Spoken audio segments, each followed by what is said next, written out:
안녕하세요, 미용가의 구재선입니다. 오늘은요, 내가 가위를 바꾸려고 했을 때 이 네 가지를 한번 체크해보고 진짜 가위를 사야 될지 말아야 될지 체크해보면 좋을 것 같은데요. 과연 어떤 네 가지가 있는지 바로 말씀드려보겠습니다.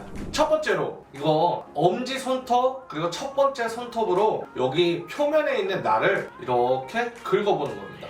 우리 가위가 이렇게 있을 때 걸리면 여기 날이 서 있죠? 자, 이렇게 엄지손톱 바짝 자른 손톱이어도 상관없습니다. 여기에 대고 쭉 긁어봤을 때 대부분 선생님들이 가위를 사용하다 보면 느낌이 드득 가다가 툭 걸리는 경우가 있습니다. 이렇게 날을 긁어보면 툭툭 걸리거나 아니면은 드드드드드 한 느낌이 있습니다. 일단은 티닝은 제외입니다. 메인 가위 같은 경우에만 말씀드리는 거예요. 드드드드 툭툭 걸리는 게 있는데요. 그런 거는 이제 날눌림이나 날깨짐 혹은 가위를 이렇게 벌려놓고 추레 위에 올려놓고 클리퍼가 툭툭 쳤을 때 나타나는 현상인데요. 여기서 만약에 가위 아저씨가 이게 날이 너무 심하게 깨졌는데요 이렇게 얘기했을 때 본인도 한번 쓱 긁어보는 겁니다. 이게 진짜 심하게 깨진 건지 아닌 건지. 왜 그런 생각이 드냐면 아저씨가 얘기하기 전까지는 나는 가위질을 100% 잘하고 있었는데 모발을 잘 잘라고 있었는데 그런 소리를 듣는다면 마음이 흔들리기 시작하거든요. 첫 번째로 날깨짐을 확인하는 겁니다.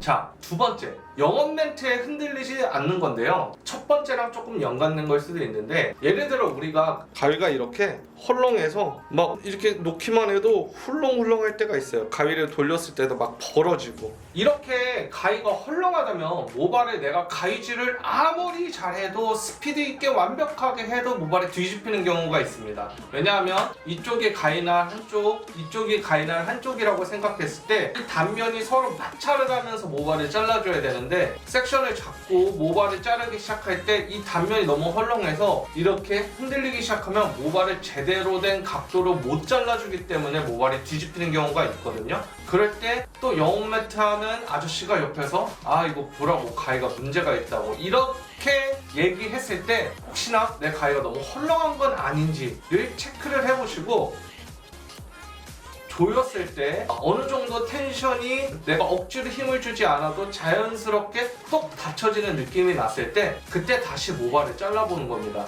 그때 모발이 잘 잘리면 굳이 가위를 다시 살 필요는 없겠죠. 근데 여기서 그 아저씨가 이렇게 내 가위를 씹고 가면은 뭐라고 해야 될까요? 자꾸 요번 주말에 커트를 하면서 살짝만 삐끄덕해도 가위를 사야 되나 이런 마음이 들 수도 있습니다. 그런 거에 또 조심하십시오.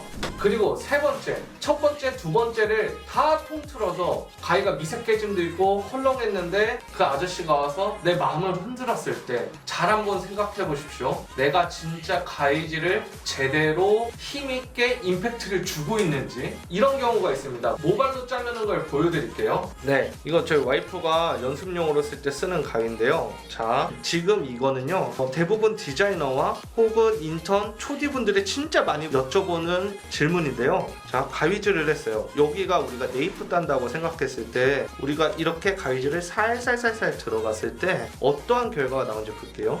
자, 우리가 일자로 자르고 싶어서 이렇게 해요. 지금 엄청 밀린 거 보셨어요? 다시. 우리가 사실 가위질이 익숙하고 실력에 자신 있으면 정확하게 단면을 잘라낼 수 있잖아요.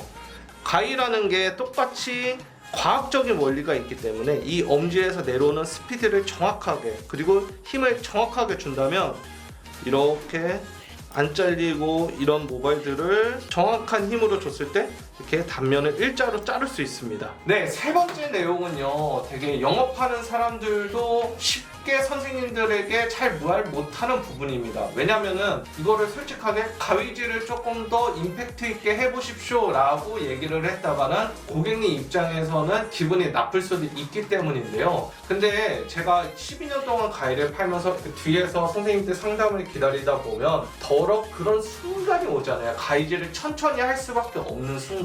근데 그거를 이게 너무 불편해, 이거 하나는 진짜 바로 잡고 싶어 해서 가위를 산다는 건 제 생각에는 조금 오바 같거든요.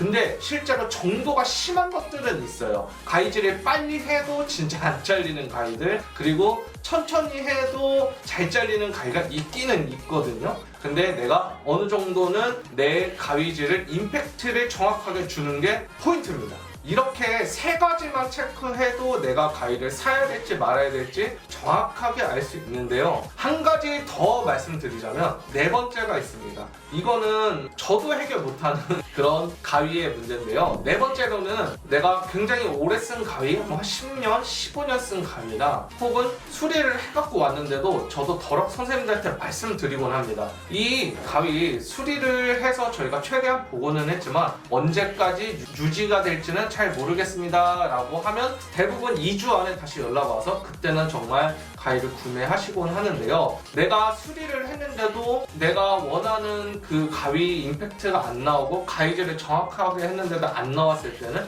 그때는 가위를 바꿔주는 게 맞습니다.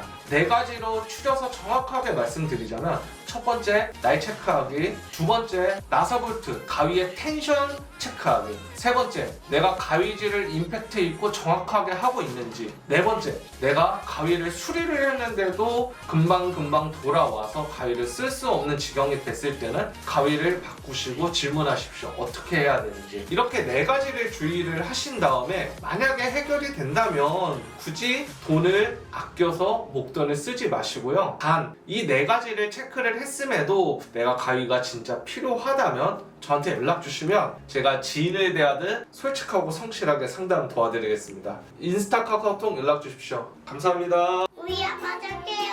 저희 많이 사주세요. 감사합니다. 감사합니다.